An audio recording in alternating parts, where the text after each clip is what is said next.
No Jardim do Éden, a história da queda de Adão e Eva e da entrada do pecado no mundo é descrita no livro de Gênesis, especialmente nos capítulos 2 e 3. Deus criou o homem e a mulher à sua imagem e semelhança, oferecendo-lhes um lugar perfeito para viver em comunhão com Ele.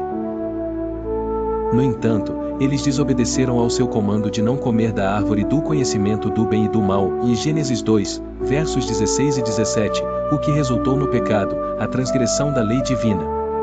Após o pecado, Deus interveio para remir a humanidade.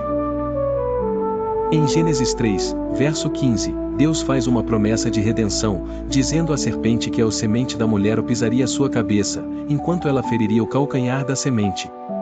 Este versículo é conhecido como o proto-evangelho, a primeira menção de um Salvador que viria para derrotar o mal.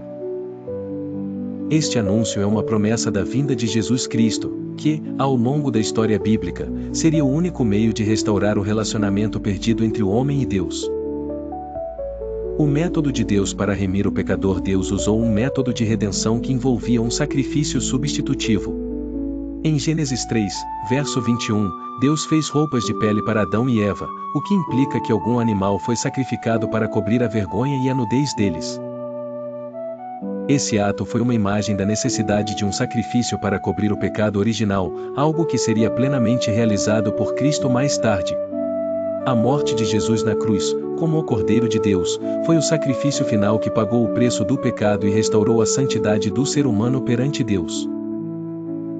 Em termos mais amplos, a salvação, de acordo com a Bíblia, envolve o arrependimento, a mudança de mente e coração em relação ao pecado, e a fé no sacrifício de Jesus Cristo.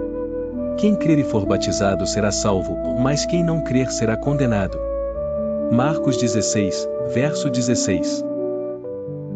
Ele tomou sobre si o castigo que era devido aos pecadores, oferecendo seu sangue como propiciação para os pecados, o que permite que aqueles que creem em seu sacrifício sejam declarados justos perante Deus.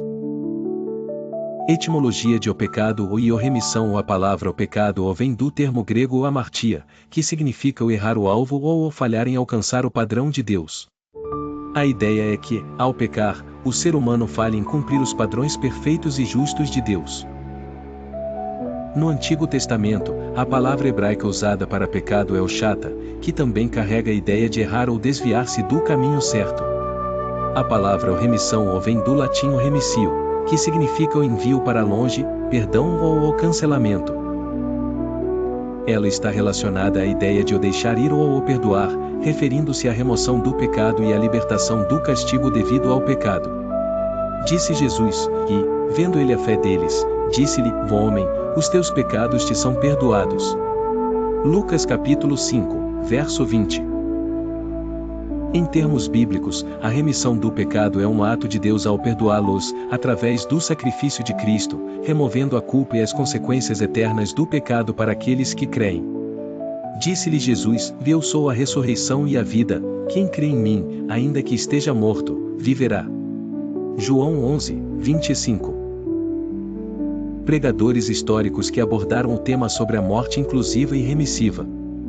Charles Spurgeon, de 1834 a 1892, Spurgeon constantemente pregava sobre a suficiência do sacrifício de Jesus para pagar pelos pecados dos crentes e como a obra da cruz traz remissão e justificação para todo aquele que crê.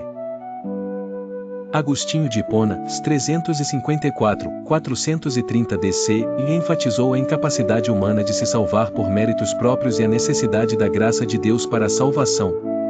Ele também discutiu como a morte de Cristo foi essencial para a remissão dos pecados, e que através de seu sacrifício, a humanidade foi restaurada. Martinho Lutero, de 1483 a 1546, o Lutero, reformador protestante, enfatizou a justificação pela fé, acreditando que a morte de Cristo era a única base para a justificação dos pecadores. Para Lutero, a morte de Cristo na cruz foi o ato de remissão que ofereceu perdão aos pecadores. Esses pregadores, entre outros, ajudaram a esclarecer a doutrina da expiação e da remissão de pecados, destacando a importância da morte de Cristo na cruz para a salvação da humanidade, conforme revelado nas Escrituras. Porque aquele que está morto está justificado do pecado. Romanos 6, verso 7.